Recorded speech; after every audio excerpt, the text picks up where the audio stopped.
Morning students. तो कल हमने एक्टिव एंड पैसिव में present continuous and past continuous किया था। ठीक है, इसको आप बहुत ध्यान से देख लीजिएगा। उस लेक्चर सीरीज़ में जाके दोबारा इस चीज़ को एक बार रिवाइज करिए।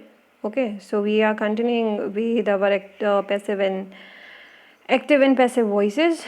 So yes, today we are going to do present perfect. Okay, we are basically going to do present perfect, past perfect and future perfect simultaneously. All right, तीनों हम आज यहाँ पे कर लेंगे इसे।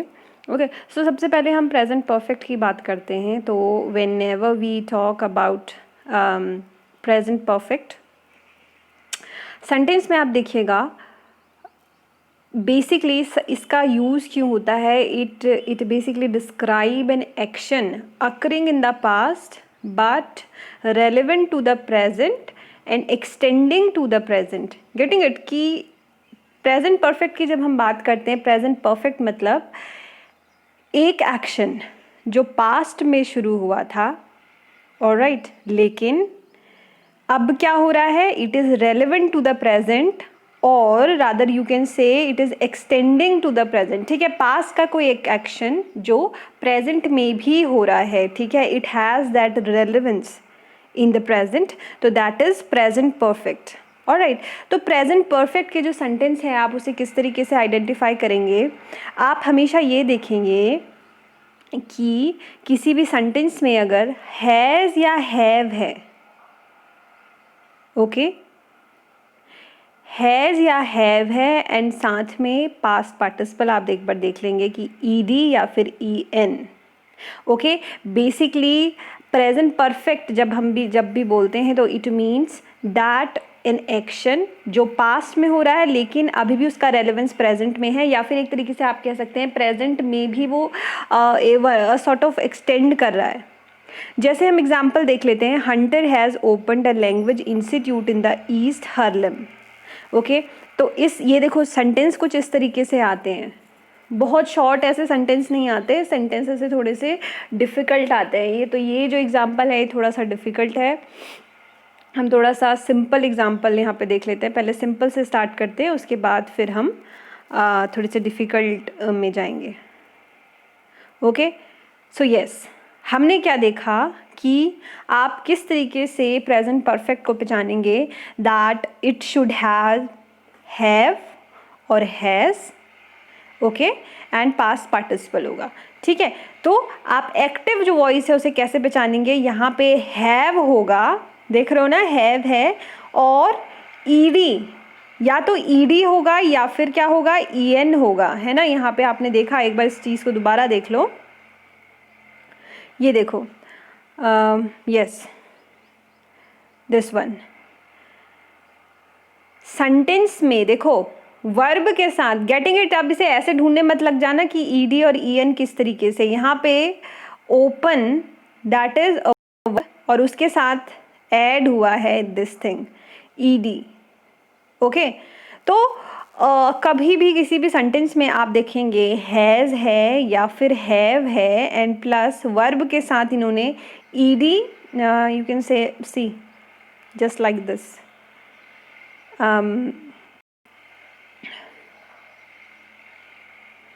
ठीक है, हैज़ है या हैव है प्लस वर्ब और वर्ब के साथ ईडी लगा हुआ है या फिर एन लगा हुआ है, तो that sentence will be of present perfect. Okay, हमने क्यों इसे इस तरीके से किया, why we are doing present perfect, past perfect and future perfect simultaneously. The reason is कि काफ़ी ये सिमिलर होते हैं, एक तरीके के होते हैं। गेटिंग इट, क्योंकि एक तरीके के होते हैं और इसमें जो फॉर्मूला होता है, sort of formula for cracking this sentence, तो ये जो फॉर्मूला होता है वो एक तरीके से सिमिलर होता है। This is the reason that we are doing all these forms together. Alright, तो अगर किसी भी सेंटेंस में इस तरीके का फॉर्म आपको डिस्प्ले होता है या दिखाई देता है तो you have to quickly understand that कि ये जो सेंटेंस है किस चीज़ का है, प्रेजेंट परफेक्ट का है। ठीक है, अभी तक हमने क्या देखा था, सिंपल प्रेजेंट। एक हम क्विकली रिवाइज कर लेते हैं। सिंपल प्रेजेंट की बात हम जब कर रहे थे, सिंपल प्रेजेंट में सिंपली क्या आ जाना था, वर्ब के साथ क्या लग जाता है, एस या फिर अगर ई एस लग जाता है, ठीक है, एस या फिर ई एस लग जाता है तो दैट बिकम सिंपल प्रेजेंट, और उसको आप चेंज करके क्या कर देते हैं, पास्ट पार्टिसिपल यानी कि ई डी या फिर ई एन लगा देते हैं। ठीक है, इस तरीके से कर देते हैं। और उसके पहले क्या आ जाना चाहिए, एम, इज़ या आर, इस तरीके से। ठीक है, जिसमें एम जो है वो आई के साथ यूज़ होता है, इज़ सिंगुलर, आर प्लूरल, ये पूरा चलने वाला बेटा आगे तक। ठीक है, and when we talk about simple past तो फिर क्या होगा, वही ईडी लगा होगा सिंपली, किसके साथ, वर्ब के साथ। ओके, एंड जब आप उसे पैसिव वॉइस में चेंज करेंगे तो वॉज या फिर वर लग जाएगा। ठीक है, तुमने देखा ना, सबसे पहले जब सिंपल प्रेजेंट हम कर रहे थे बहुत ज़्यादा इजी वो था, लेकिन धीरे धीरे चीज़ें कॉम्प्लेक्स होती गई। And when we have done this past and present and past continuous, या फिर हम प्रोग्रेसिव भी उसे बोलते हैं, फिर आपने देखा कि चीज़ें थोड़ी सी और कॉम्प्लेक्स होती गई, बिकॉज वहाँ पे क्या था, कैसे हमें पहचानना था प्रेजेंट कंटिन्यूस को, कि वहाँ पे एम, इज़ या फिर आर लगा है और प्लस वर्ब के साथ वर्ब की फोर्थ फॉर्म लगी है, या फिर जिसे हम किसी क्या बोलते हैं, आईएनजी फॉर्म भी बोलते हैं। Getting it? तो जब भी कोई सेंटेंस में अगर ये फॉर्म होती है तो that form is of past continuous. All right, past continuous, sorry, that form is of present continuous. Okay, and past के sentence को आप simply क्या करेंगे, सेम चीज़ वही है बट simply आप क्या लग जाएगा वहाँ पे, was and were। तो was and were का मैंने तुम्हें हमेशा से बताया है कि was and were किसी भी sentence में आता है तो that denotes that the sentence past tense का है। Getting it? सो was जो होता है सिंगुलर के साथ होता है, वर जो होता है प्लूरल के साथ यूज़ होता है, और साइमल्टेनियसली जो चीज़ें हैं वो चेंज हो जाती हैं। तो जब हम प्रेजेंट कंटिन्यूस के जो सेंटेंस है उसको हम एक्टिव से पैसिव वॉइस में चेंज करते हैं तो यहाँ पे बीइंग ऐड हो जाता है। Getting it? और मैंने तुम्हें अभी तक शायद मेरे ख्याल से तुम्हें आ गया होगा, सब्जेक्ट एंड ऑब्जेक्ट को पहचानो, ऑब्जेक्ट पहले आ जाएगा, देन इनमें से जो तीन चीज़ों में से जो भी यहाँ पे लगेगा अकॉर्डिंग टू द ऑब्जेक्ट वो यहाँ पे यूज़ होगा, और ऐड क्या हो जाएगा, बीइंग। ठीक है, और पास्ट पार्टिसिपल लग जाएगा, पास्ट पार्टिसिपल ईडी या फिर ईएन। Okay, getting it? And when we talk about past continuous, so past continuous में similarly the same thing will happen, was या फिर were लग जाएगा and ing form लग जाएगी, sorry being लग जाएगा। Okay, and by you have to add in each and every sentence whenever you are transforming the sentence to the passive voice। Getting it? तो by तो हमेशा use ही होता है, include होता ही है। Getting it? तो यही चीज़ आपको करनी है, पास्ट कंटिन्यूस में भी यही चीज़ करनी है। So yes, we are heading towards present perfect. ठीक है, तो प्रेजेंट परफेक्ट की हमने जब बात करी तो प्रेजेंट परफेक्ट को हमने ये देखा कि कोई एक ऐसा काम जो पास्ट से शुरू हुआ, ठीक है, भूतकाल से शुरू हुआ है और वर्तमान में भी वो चल रहा है। ओके, या फिर that has some sort of relevance. Okay, कुछ रेलेवेंस है उस काम का, यानी कि it is continuing a sort of, by the way you can say that past perfect is some action which has been started in the past but it has completed in means that action has been completed in the present। Getting it? तो perfect, why they call the sentence perfect? The perfect is because the action has been completed, whatsoever the action was, that action has been completed। This is the reason that this tense is called perfect। Okay, like we are going to take some simple examples। See, I have told you कि किस तरीके से आपको इस sentence को पहचानना है। हमें क्या करना है, परफेक्ट के जो सेंटेंस है, जब हम प्रेजेंट परफेक्ट की बात कर रहे हैं तो आपको क्या करना है, हैव और हैज़ को देखना है, हैव एंड हैज़ को देखना है। Getting it? See, I and plural के साथ हमेशा हैव लगेगा एंड बाकी जो सिंगुलर है उनके साथ हैज़ लगता है। इसको हमेशा ध्यान में रखना कि आई के साथ हमेशा हैव लगता है,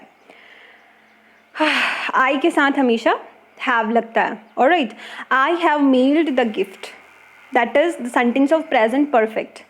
okay, why, how we have identified that this is the sentence of present perfect? हमने क्या देखा, हैव लगा हुआ है और प्लस वर्ब के साथ क्या लगा हुआ है, पास्ट पार्टिसिपल यानी कि पास्ट पार्टिसिपल यानी कि ईडी या फिर ईएन होना चाहिए, ठीक है।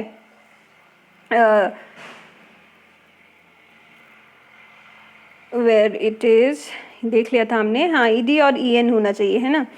ऑलराइट, सो यस, तो यही चीज़ यहाँ पे भी है, हमने देखा यहाँ पे हैव लगा हुआ है एंड ईडी लगा हुआ है, ठीक है। तो sentence are not going to be that easy, okay. When we talk about exam, they are not going to ask such easy question that you will just realise it that the following sentences of which type and you will going to quickly answer that, okay। थोड़ा सा वो difficult question या फिर difficult sentence they are going to ask, anyways। So yes, just we will just see this, I have mailed the gift, getting it। to what you have to do, you have to identify subject and object in the sentence। what is the subject? Subject is somebody who's doing the action।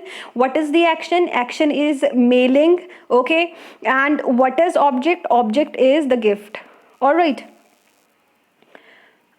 so I have mailed the gift, okay। so how we are going to convert it into passive voice? We are going to put the object in the front and then include this formula into the sentence, okay। what is the formula? The formula is that you have to include has and have according to the object, and then you have to add been, getting it। इसे ध्यान से देख लो कि बिन इसमें add होता है plus past participle. What is past participle? कि आपको वर्ब के साथ या तो ईडी लगेगा या फिर ईएन लग जाएगा, गेटिंग इट। तो इस तरीके से आप इसको चेंज करेंगे। तो फिर I have mailed the gift convert होके क्या हो जाएगा? The gift has been mailed by me, ठीक है। आई जो है वो चेंज होके क्या बन जाता है? मी बन जाता है। अभी तक तुम लोगों को समझ में आ गया होगा, बहुत बार हम इस चीज़ को कर चुके हैं कि I will converted into me, alright. So second example हम देख लेते हैं। Jack has mailed the gifts. Jack has, there is a has included or has written in there, and so subject is Jack, gift is object, we have has and yes। और दूसरी जो आप क्या बोल सकते हैं, जो क्राइटेरिया इसने फुलफिल कर दिया कि वर्ब के साथ ईडी लिखा हुआ है या फिर पास्ट पार्टिसिपल जिसे हम कहते हैं वो इंक्लूड किया हुआ है। तो we will quickly understand this that this sentence is of present perfect, all right। so how we will change that? We will change it by putting the object in front and subject in the last part of the sentence, all right। so how we will do that? हम क्या करेंगे? the gift को हम सबसे पहले ले आएंगे, यानी कि जो object है उसे सबसे पहले ले आएंगे। and since they are talking about gifts, getting it, ये गिफ्ट की बात नहीं कर रहा, गिफ्ट्स की बात कर रहा है। तो फिर यहाँ पे क्या चीज़ इंक्लूड हो जाएगा? हैव, क्योंकि जो हैव है वो किसके साथ यूज़ होता है? I and plural voices, getting it. Plural के साथ जो है, प्लूरल पर्सन्स के साथ जो है हैव यूज़ होता है, आई एंड प्लूरल के साथ। और सिंगुलर में क्या यूज़ होता है? हैज़ यूज़ होता है। Plural singular, okay, I think you understand that. Singular is when we talk about one person, plural is when we talk about two person और मोर देन टू, तो that is plural, alright. So yes, यहाँ पे gifts की बात हो रही है। ऊपर देखो गिफ्ट लिखा हुआ था, डिफरेंस देख रहे हो? गिफ्ट लिखा था तो हैज़ आया, गिफ्ट्स लिखा है तो हैव आया, गेटिंग इट। गिफ्ट्स यानी कि एस या और ई एस बना के हम क्या करते हैं? उसे सिंगुलर बना देते हैं, गेटिंग इट। तो नाउन को देखो, नाउन और वर्ब में क्या डिफरेंस होता है कि जब हम एस या ई एस लगाते हैं तो हम नाउन को सिंगुलर से प्लूरल बनाते हैं, लेकिन वर्ब में एकदम ऑपोजिट होता है, ठीक है। So yes, the gifts, gifts है यानी कि ढेर सारे गिफ्ट है ना। हैव आ जाएगा और बिन तो इसमें ऐड हो जाएगा, पास्ट पार्टिसिपल वैसे का वैसे रहेगा। बाय इसमें ऐड हो जाएगा, बाय इसमें हम इंक्लूड कर देंगे बाय जैक, गेटिंग इट। तो अब हम थोड़ा सा डिफ़िकल्ट एग्जाम्पल यहाँ पे देख लेते हैं जो यहाँ पे था, okay, just watch that. Hunter has opened a language institute in east Harlan, okay. Hunter देखो यहाँ पे क्या हो जाएगा? सब्जेक्ट है, ओके। लैंग्वेज इंस्टीट्यूट जो है वो क्या हो जाएगा? बल्कि आप कह सकते हैं कि क्योंकि ये पूरा ही एक तरीके से ऑब्जेक्ट है। ओके, तो इसको चेंज करके क्या बन जाएगा, हमें देखो इसमें ऐड क्या क्या करना है, हमें हैज़ और हैव की तरह देखना है, बिन होगा और फिर हम क्या कर देंगे पास्ट पार्टिसिपल, तो उसी तरीके से रहेगा। आप देखो अ लैंग्वेज इंस्टीट्यूट, ये सिंगुलर है या प्लूरल है, बताओ। Language institute is basically what, it is singular, तो उसके साथ हैज़ लग जाएगा। सो what should be the sentence, will be what will be the sentence, the sentence will be a language institute in East Harlem has been opened by Hunter. Okay, so yes, this is going to be your passive sentence, and when we have to convert the passive sentence into active sentence, तो क्या हो जाएगा, the language institute has been opened, relocate students of the main campus. Okay, this is a highly complicated sentence. Okay, this is going to be your homework. Okay, you have to attend that. Okay तो हमने simple sentence देखे थे, अभी थोड़ा सा complex sentence है। Okay, ये complex sentence था, ये आपका होमवर्क है। ओके, कर लोगे तो तुम्हें आ जाएगा, नहीं करोगे तो कुछ नहीं आएगा। ठीक है, तो ये सब अब तुम पे है, करना है तो करो। ठीक है, all right, so now the second thing we are going to study today is yes, past perfect. Okay, so let's see that past perfect. Yes, this is past perfect. तो पास्ट परफेक्ट के जो sentence है आप उसे किस तरीके से पहचानेंगे, use the past perfect to indicate an action completed prior to a particular time और before another action in the past. Okay, तो किसी पास्ट परफेक्ट का जो सेंटेंस है वो क्या इंडिकेट करता है कि कोई एक्शन था जो एक पर्टिकुलर टाइम से पहले कंप्लीट हो गया है या फिर किसी दूसरे एक्शन के शुरू होने से पहले ही ख़त्म हो गया है। तो बहुत सिंपल है, कहीं पे भी अगर हैड आ जाता है तो ये क्या दिखाता है कि this is the sentence of past perfect. ठीक है, यस,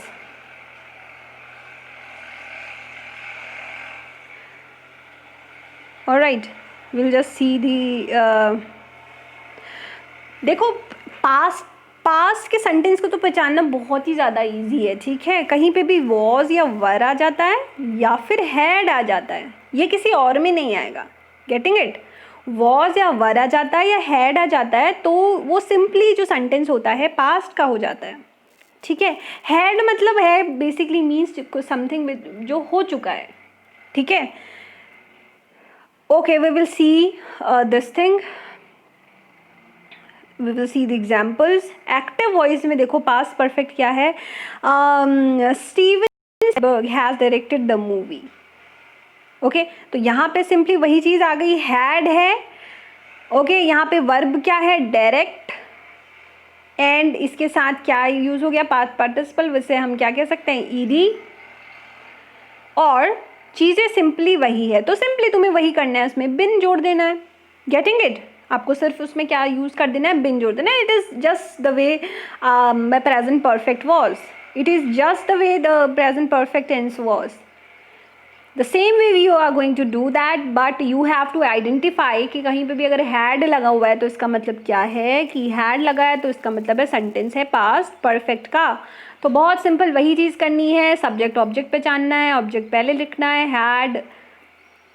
देखो इसमें तो और भी सरल है, तुम्हें तो चीज़ें भी चेंज नहीं करनी है ना, हैड ही आएगा क्योंकि हर जगह हैड ही आएगा, चाहे वो सिंगुलर हो चाहे वो प्लूरल हो। okay, they are just going, you just have to write had all in every place, in each place you have to write had. okay, either it is plural या फिर singular. Getting it? So yes, the movie had been directed by Steven Spielberg. All right, the movie had been directed by Penny Marshall. Okay, the Penny Marshall has directed those movies, so the movies had been directed by Penny Marshall. So it is very simple, I guess. Okay, I used to thought कि हम future पूरा एक साथ करेंगे, but yes, because future perfect भी बहुत ज़्यादा similar है, so we are going to do future perfect here only. Okay, तो सिंपल बात है फ्यूचर परफेक्ट। तो I have when we were studying tenses, मैंने ये चीज़ तभी भी बताई थी तुम्हें कि जब भी परफेक्ट की हम बात करें तो परफेक्ट का मतलब होता है कोई एक्शन जो कंप्लीट हो चुका है एक तरीके से, ठीक है। So yes, when we talk about future perfect, तो फ्यूचर परफेक्ट क्या इंडिकेट करता है? Future action expected to be completed before another future action और time, the way, simply the way how things were in the present perfect. Okay, तो फिर वही चीज़ लग जाएगी। लेकिन देखो फ्यूचर के जो सेंटेंस है उसे आप कैसे पहचानेंगे? विल या फिर शैल की से। ओके, विल या शैल से आप पहचानते हैं। Alright, so yes, active voice क्या हो जाएगी? विल प्लस हैव प्लस वही past participle ED and E N. Okay, तो वही चीज़ हम यहाँ पे भी लगाएंगे, विल और हैव लग जाएगा, ठीक है, विल हैव। और जब हम इसे चेंज करेंगे पैसिव वॉइस में तो विल हैव प्लस बिन लग जाएगा सिमिलरली। ओके, तो हम थोड़े से सिंपल सेंटेंस देख लेते हैं, फिर हम इसमें आएंगे। Okay, John will have finish the project next month. Okay, तो ये सारे क्राइटेरिया पूरे करता है। विल यहाँ पे लगा हुआ है, हैव यहाँ पे लगा हुआ है ना, और देखो यहाँ पे हैव ही आएगा यूजुअली।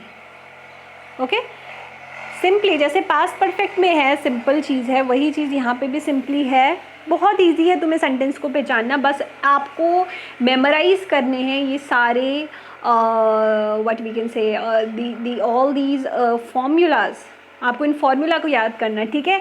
फार्मूला इनको याद करने का बहुत ही सिंपल तरीका है। एक पेपर में आप क्या करिए, इन सब फार्मूलाज को लिख लीजिए और सुबह शाम उस चीज़ को रिवाइज़ करिए। ओके, आप क्या कर सकते हैं, जहाँ पे आप सोते हैं वहाँ पे आप स्टिक कर सकते हैं वो पेपर, एंड व्हेनेवर आप उठते हैं तो आप उस फार्मूला को एक तरीके से रट लीजिए, ठीक है, क्योंकि आगे आने वाले कंपटीशन के एग्ज़ाम्स में भी आपको ये सारी चीज़ें बहुत हेल्प करने वाली हैं। Getting it? तो फिर जो भी कंपटीशन की तैयारी आगे करने वाला है and they are opting for English grammar, unless you are going to take Hindi grammar, I do not know that, but if you are willing to, if I think you suppose to take English grammar in your medium of language, तो अगर ऐसा करना है तो tenses के तो आपको सारे फॉर्मूले आने चाहिए। Okay, and yes, it is going to help you in writing essays and all that, है ना। थोड़ा टेंसेस अगर करेक्ट रहते हैं तो बाकी सारी चीज़ें अपने आप करेक्ट हो जाती हैं, ठीक है। तो सिंस हमने टेंसेस कर लिए हैं और वर्ब का भी हमने कर लिया है, तो जो एक पोर्शन है जो क्या कहता है कि करेक्ट द फॉलोइंग सेंटेंस वाला जो 5 नंबर के क्वेश्चन जो आने वाले हैं वो भी ऑटोमेटिकली उसी में इंक्लूड हो जाते हैं। Getting it? So yes, we will see it. Future perfect की जब हम बात कर रहे हैं, सो yes, future perfect. John will have finished the project next month. The project will have been finished by next month. They will have finished the project before them. The project will have been finished before them. Alright, तो इस तरीके से कुछ future perfect आएगा। And yes, ये जो है okay, so yes, we have basically completed it, ठीक है। तो प्रैक्टिस करना, वही जो की मैंने तुम्हें बताई है फॉर्मूला को मेमोराइज़ करने की, वो तो बच्चों तुम्हें करना ही पड़ेगा। कुछ चीज़ें तो आपको याद करनी ही पड़ती हैं, कुछ प्रैक्टिस से आ जाती हैं, लेकिन प्रैक्टिस भी तब करोगे ना when you will remember all these. Since हम लोग अभी सेपरेटली कर रहे हैं तो it is easy, but when there will be a mixture, है ना, तो जब मिक्सचर ऑफ द सेंटेंस हो जाएगा तो it will become very difficult to you to memorise that at that time, that period of time. So it is wise that आप अभी से फॉर्मूला को मेमोराइज कर लें, है ना। And yes, keep studying, God bless you.